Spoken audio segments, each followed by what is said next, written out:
Assalamualaikum warahmatullahi wabarakatuh. Wilujeng patepang deui sareng Kang Dagol. Sampurasun kasadayana. Mugia urang sadayana salawasna disehatkeun, dilancarkeun, tur dibarokahkeun gitu nya. Dina milik rezekina. Amin. Enggak ulah nyang kolong ting kana waktos kitu nya. Mangga yeuh ka sadayana caraketan.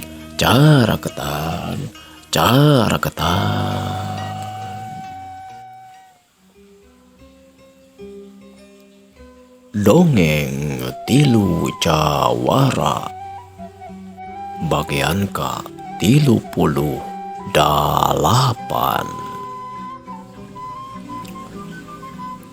Cipamali katelahna lembur anu ayana di suku Leuweung dilingkung ku gunung majar teh nu masih keneh sanget, tapi tangtu wae sangetna eta teh pinuh ku kakuatan alam, lain ku jin atawa sabangsaning suluman selemin atawa ku makhluk anu teu katenyo alias makhluk goib teh komo lamun cenah karuhun kitu. Tapi ieu mah ku kekuatan alam kayaning Leuweung masih keneh dijaga ku raja Leuweungna nyaeta Maung Lodaya anu dina waktu eta masih keneh loba sok caricing atawa nyecingan di Pileuweungan Tatar Sunda. Atuh teu matak heran lamun Tatar Sunda kakoncara ku Maung Lodayana zaman baheula. Dari kumangsa ayeuna mah eta ngaran sesebutan teh ngan ukur sesebutan. Ari zaman baheula mah eta sesebutan teh tangtu wae jeung kanyataanana kakocapkeun di hiji peuting.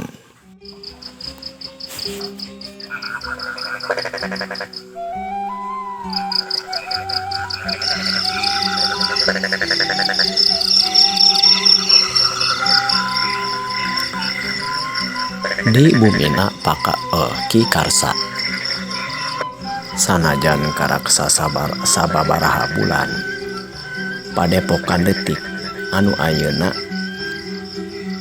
aya di sabenerning eta lemur Cipamali anu di kokocoan cenah ku Ki Karsa teh atuh kakoncara we ka unggar lembur komo lamun ngadenge kana beja jeung carita mah cenah di padepokan eta lain ukur ngajarkeun ilmu agama tapi oge diajar kana ilmu silat, lain ukur diajar ilmu silat tapi oge diajar ilmu agama. Sanajan santrina masih keneh kawilang ku hitungan ramo tapi hari beja mah geus sumerbar we sumerbak ka unggal desa ka unggal lembur. Kakocapkeun di hiji peuting ajengan Karsa katelahna euker diuk we ngariung katingali di dinya aya si Jalu si Boled katut Mang Utis ditamahan ku dua urang pamuda tanggung pamuda lemur nonoman di lemur Cipamali anu katelahna teh si Gaang jeung si Kempis anu ieu dua nonoman teh timimiti datangna si Jalu atuh tuluy we carua cenah hayang diajar ilmu pencak silat. Da bobohan deui ieu dua pamuda teh kawilang muridna Ki Karsa anu pangkolotna sok ngilu ngaji teh di ajengan Karsa. Karung ajengan Karsa cumarita kieu barudak ari ilmu teh kudu diolah jeung diasah. Lain ukur kitu lain ukur tepi kadinya tapi kudu oge dituyun jeung anjeun kudu waspada sabab aya hiji hal anu bisa jadi batur, anu bisa oge jadi musuh, bisa nguntungkeun jeung bisa ngabahayakeun. Naon eta perkara teh nyaeta wanci atawa waktu. Tangtu wae saban jalma dibere waktu nu sarua, tapi ku kaayaan kitu aya jelema anu bisa ngamanpaatkeun waktu. Anu temahna eta waktu teh ngajadikeun hiji jalma jadi luhur kana darajatna, loba kana ilmuna, loba kana amalna. Tapi aya oge jalma anu ku sabab waktu kalakah jadi nyungsep-nyungsruk kana darajat anu panghinana. Tah ku kituna dina urang nyorang waktu atawa nyangharepan kana waktu, tangtu wae kudu boga kawani. Kawani eta kudu make bekal nyaeta ilmu. Teu wayahna jadinya ku ilmu mah sagala rupa ge bisa jadi manfaat, bisa jadi kearahkeun. Utamana mah anu bieu urang euker nyorang waktu anu bisa jadi musuh, bisa oge jadi dulur, anu bisa jadi manfaat, anu malahan mah bisa jadi madarat atawa jadi ngabahayakeun ka urang. Tidinya karungu Mang Utis nyarita, punten ieu teh ajengan Kiai, punten da abdi teh lamun di etang-etang mah kana umur kitunya geus langkung ti tengah tubuh, malihan mah pangintennya kuring teh henteu kaasup ngora, malahan mah ayeuna di dieu oge atos kawilang anu pangkolotna. Kadenge si bodet namala, benar ya Mang Utis ya, Mang Utis teh mun teh aman disebutna teh remako lah. Naon remako teh bodet? Eta Mang Utis remaja kolot kitu teh. Bisa we anjeun mah. Cicing yo ulah wakangan tegan yo kuring arek nanya hampura-hampura mah cicing le yo. Ya kieu wah ajengan Kiai punten yo duh kaganggu bieu ku si bodet. Kumaha carana yo? Kapan abdi mah panginten yo entos sepuh sama model kieu. Terus deui sedengkeun uring teh gaduh keneh ka hoyong jadi nya bisa naonnya manfaat ka nagara, bisa oge manfaat yang agama. Tapi lamun diajar geus kolot sa model kieu mah geuningan hese inget kancang poho kitu tah. Arek dina ilmu agama, lamun dina ilmu pencak silat udah ngaranna ge geus kolot geus sudah kana tanaga. Malahan mah geuningan lamun diajar pencak silat oge latihan kalakah loba misalah ujung jak kitu we geuningan loba misleupna tah kitu tah Kiai. Ya maksud teh nu model kuring kieu anu geus kolot naon tah saena anu kedah dilakonan kitu tah. Alus pisan eta patarosan teh Kang Utis. Nya sarua jeung Kang Utis meureun kuring oge kaayaan kitu. Ngan nya anu sakanyaho kuring ieu mah yeuh da ari jeung Kang Utis mah naonnya ku kuring teh teu dianggap barudak.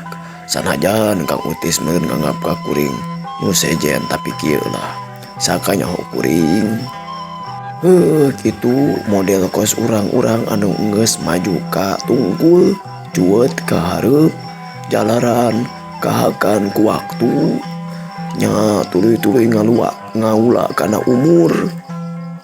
Istilah nama loba kahayang anu teu kacumponan.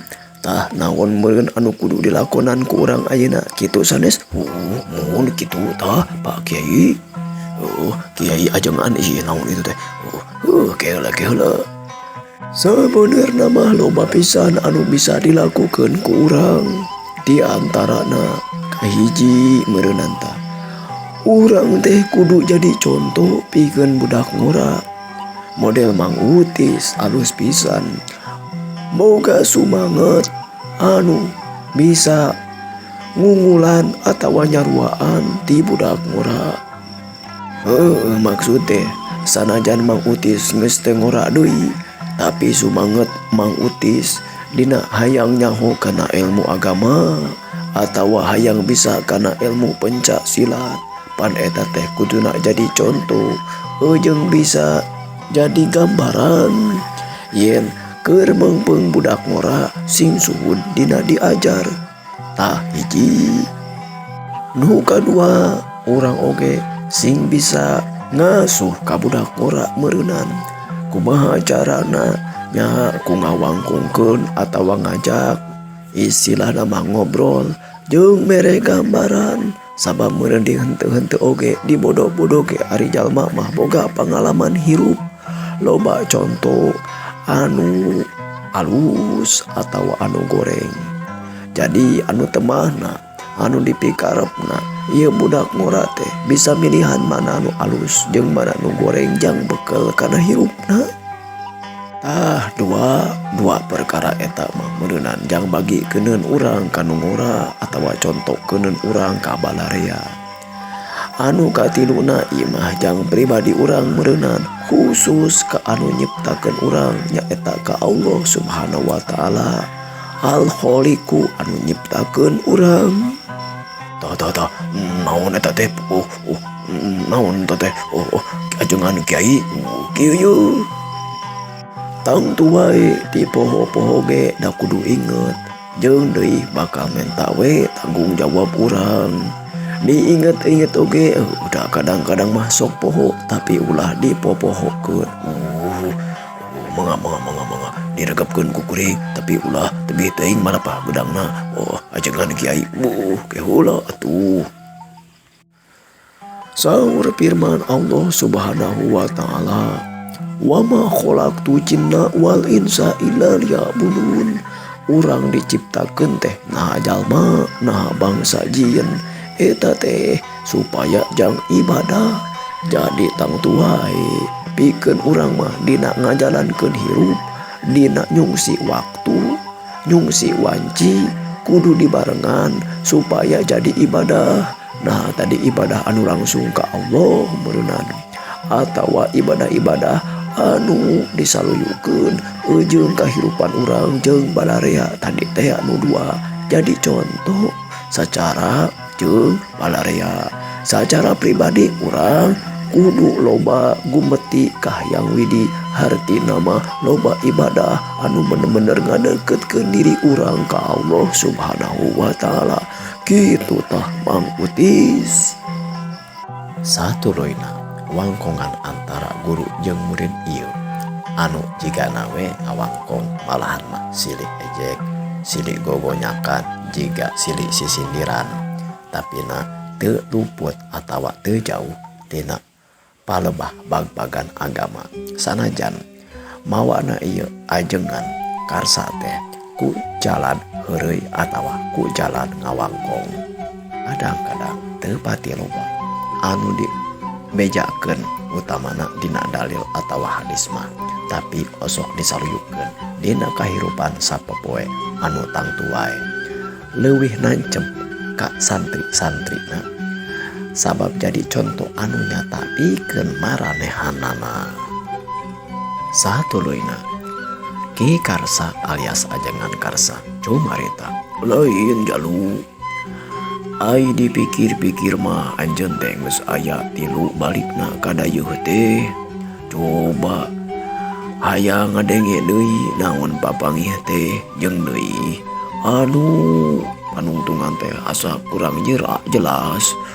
Dapuhan lain jelas teh jelas anjeun ngomongkeunana tapi maklum da meureunnan aki teh ayeuna mah geus kolot loba pohona oge. Sok coba jalu ti heula teh model kumaha pamangih anjeun teh. Satuluyna si jalu nyarita, punten Pak Kiai, ai saleresna mah sakumaha anu parantos dicarioskeun Pak Kiai di dua wangsulan pribados ka dayeuh teh geuningan teu acan papangihan atawa nu kapendak teh teu acan aya anu nyugemakeun hartosna mah teu acan aya laratan kana kaayaan anu nuju dipilarian nyaeta ki hideung atawa ki kalah hideung teh. Tapi nya kitu seueur ari eta mah wartos atawa beja kaayaan di lemur-lemur anu nuju harengheng nya pangtu wae eta mah di dia oge da dugi ka non nya sok karungu kitu tah bejana nya kitu teh kaayaan ayana segerna rampug atawa anu tukang pulang paling sareng deui hawar-hawar mah aya kadenge naonnya kitu teh mah goromolan atawa padepokan kitu anu implengan ti pribadi abdi mah ieu ki kalah hideung teh ngadamal deui paguron atawa padepokan anu teu tebih sapertos diwaringin asih atawa pasir hideung teh kitu tah. Uluh geuningan kitu. Ingat ayeuna mah inget kuring oge heueuh aki oge karak inget deui tah aki teh hayang aya sapok-pokkeun anu rek diwangkungkeun kamari teh jadi kaingatan deui tah kitu geuningan barudak. Sanajan jalma durjana ari dina soson-sosona mah kudu jadi eunteng pikeun urang tah ki kalah hideung teh. Punten ajengan Kiai cek Mang Utis motong. Ari nuka kukuring di pikir-pikir mah kitu tanya ari ki kalah hideung teh eta teh jalma durjana jeung jalma jahat nah aya anu bisa dicontoh naon atuh eta teh nya. Danjun mah make waka motong tapi teu naon alus sabab kudu talete ambeh perlente kudu loba nanya ameh loba kanyaho. Tapi lamun geus jelas tong loba tatanya nyieun alesan ke urang jelaskeun nya ieu model kieu Bang Utis. Lamun dilenyepan mah bedana urang jeung jalma jahat teh dina niatna jeung kalakuanana. Tapi cara-cara manehanana dina palebah ngajalankeun naon wae alpukah atawa nu dilakukeunana eta teh kadang-kadang mah loba pisan picontoeun atawa jadi naon nya pieunteueun urang. Di antarana contona we ieu si kalah hideung sanajan pagurona geus dibubarkeun ku si Jalu manehna tetep bahasa ayeuna mah pantang menyerah teu ungut kalinuan teu gedag kaanginan jeung teu istilahna mah teh nyerah we teu bosen-bosen nyieun deui paguron sanajan tadi dianjurkeun jeung tantu wae kumanehanna ge geus kapikirkeun bakal aya jalma anu ngabela kana bebeneran atawa teu panuju kana anu dilakonan kumanehanana hayang anjurkeun deui kana pagurona tapi manehna teu nyerah terus we geuningan eta kalakah nyieun deui padepokan.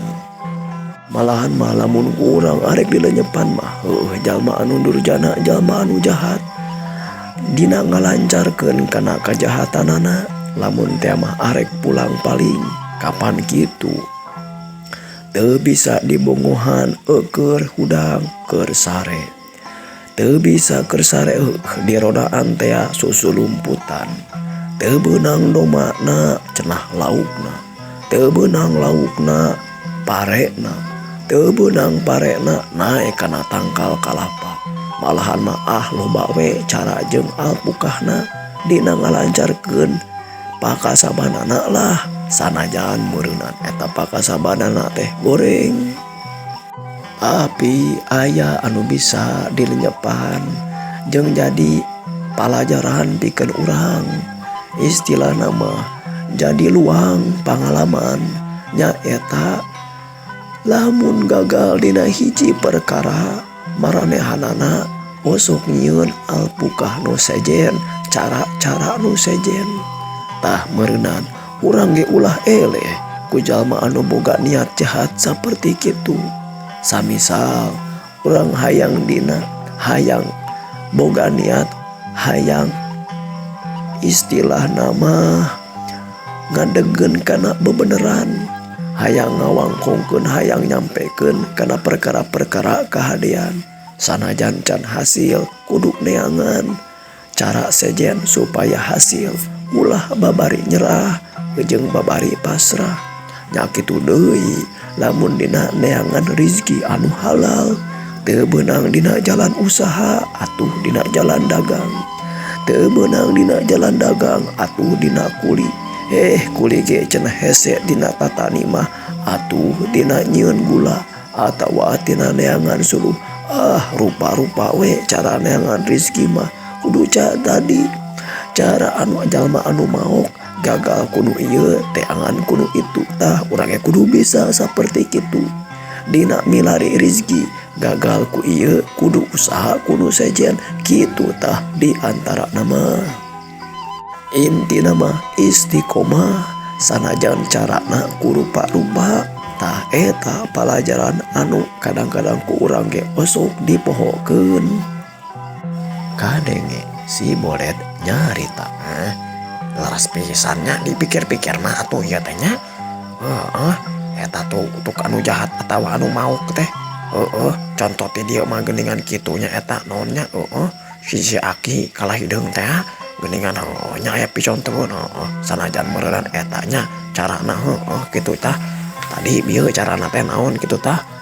Salah kitu dosa kitu tah niatna salah tapi nah nya gagal ku eta dicokot ku ieu nya bener urang oge lamun teu bisa teh mah rek kudu diajar deui tah kitu tah gaang kempis maneh kudu sing bisa nyontot tah ka kalah hideung atawa ka jalma anu jahat tapi lain kalakuanana dina istiqomahna kitu tah tina pada usahana sing ngarti maneh tah.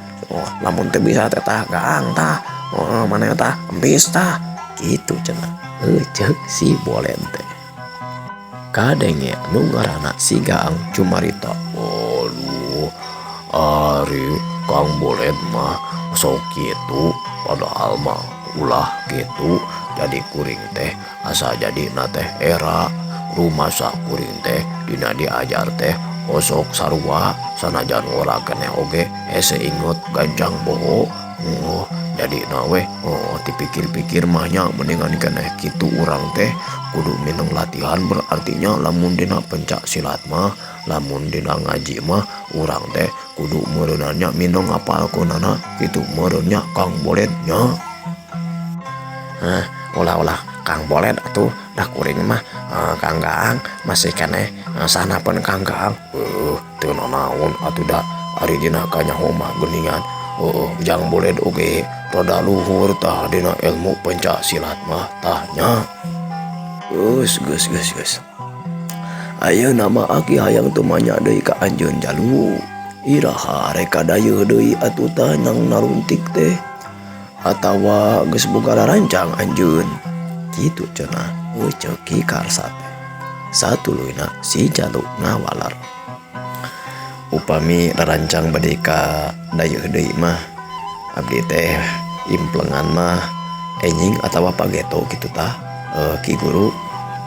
Alus kudu bari etanya naon bari ka itu tah milirkeun nah suluh nah sayuran istilah nama ameh kabula kabale bari usaha balik naruntik jeung ameh teu kanyahoan we. Da ku Aki oge geus dicaritakeun nu model kitu mah tapi sarupa deui jadi kaingetan.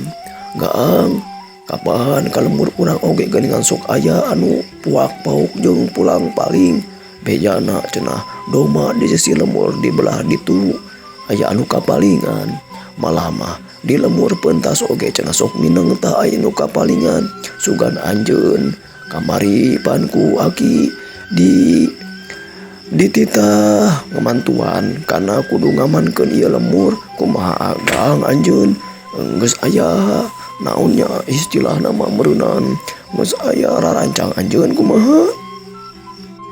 Karung nu ngaranna si Gaang teh nyarita, ala yo kuring teh jadi asa kaingatan ieu teh nya Ki Guru abdi teh sareng jang jeung si Kempis sareng si Akang Jalu sareng si Akang Bolet oge jeung Mang Utis oge ketah atos nganah malah rancang malihan mah atos di jadwal cenah zaman ayeuna mah kitu tah jang ngarona jeung ngaroris lemur tapi upami di lemur anu pentas madu kada kuring teh teu wabantunananan sabab arantos kadar itu maksud teh ari di lemur anu sanes mah pangintennya kuringna teu gaduh istilah nama teu gaduh kakiatan jeung deui istilah nama bisa ngalalangkunganan urang lemur itu gitu tah kembali ari di lemur pentas mah kembali mereunat sabab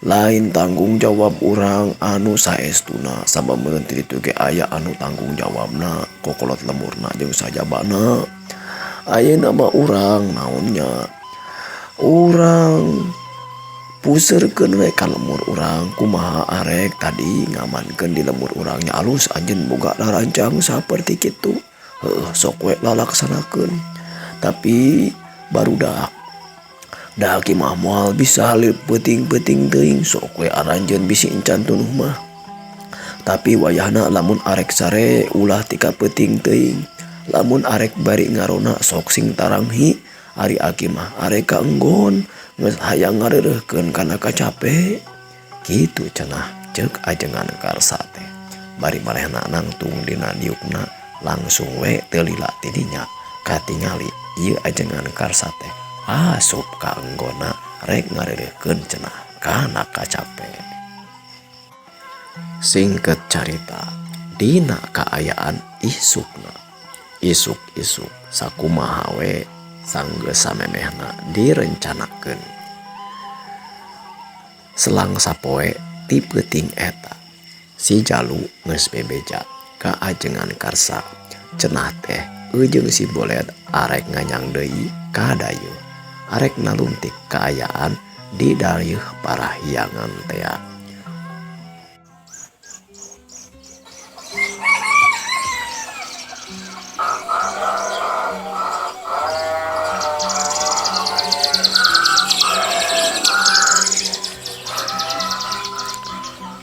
Recetna sora manuk patembalan ujung sora doma malahan mah jeung kongkorongok kena hayam isuk harita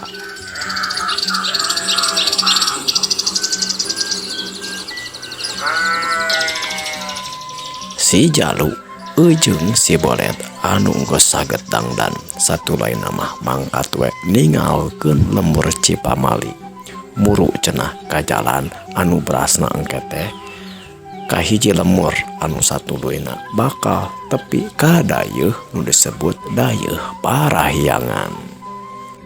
Kakocapkeun si Jalu jeung si Bolet geus nepi we ka anu disebut dayeuh parahyangan manehanana duaan bari mawa kana sangrupaning sayuran atawa palawija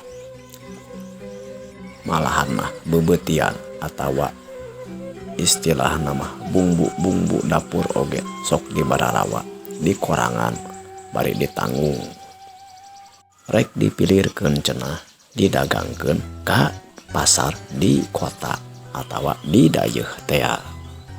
Kadenge si Bolet nyarita Kang Jalu nah urang teh arek didagangkeun ka di pasar wae atawa arek seperti anu katukang aik langsung disetorkeun ka banar kitu tah komo pan ieu mah tah ieu tah anu disebutkeun bumbu teh ningan loba geuningan tah tangkulak anu mere hargana teh ceuk kuring mah rada lumayan tah rada mahal tah kitu tah urang kitu we ceuk si Jalu satuluyna manehanana ngomong deui ari sangrupaning anu saperti ayeuna mah bumbu-bumbuan tah kaya ning koneng kitu geuningan jeung deui cengek urang kabanarkeun ari kieu mah tah jeung bebeutian atawa sayur-sayuran urang dagangkeun heula di pasar sabab da kamari oge geuningan aya nu model kieu mah teu pati ditanyakeun ari kitu mah disebutna teh cenah ceuk maranehanana mah rempah-rempah kitunya pada loba geuningan anu muruna sabab nu deui nu kadenge ku kuring mah Padagang-padagang anu ti luar negara urang oge malahan mati sabrang gitu tah, loba dengan anu nariangan. Wah benar Kang, geningannya loba geningannya. Istilah nama hasil tatanen urang teh anu di Arab-Arab tah ku bangsa-bangsa atau ku urang-urang sanajan ti jauh-jauh oge. Eta teh jadi picontohan pikeun urang batur mah neangan rezeki teh ti kawani sabaha sagala rupa bisa ngajajah ka lemur-lemur sanajan anu jauh kudu mentas lautan sagala rupa meureunna tah. Ceuk ki guru teh mah loba tah pangalaman. Nah benar-benar Kang.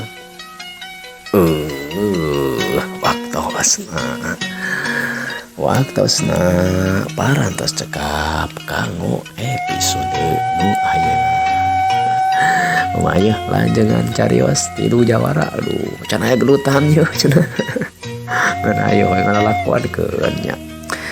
Urang ngaguluyur we nya ieu kumaha lalakonna ieu si Jalu atawa dina carios tilu jawara teh ya. Ngahaturkeun nuhun ya ka anu parantos like, komen, sareng subscribe. Mugia urang sadayana tiasa patepang deui dina kaayaan sehat wal afiat. Amin. Wilujeng patepang deui. Permio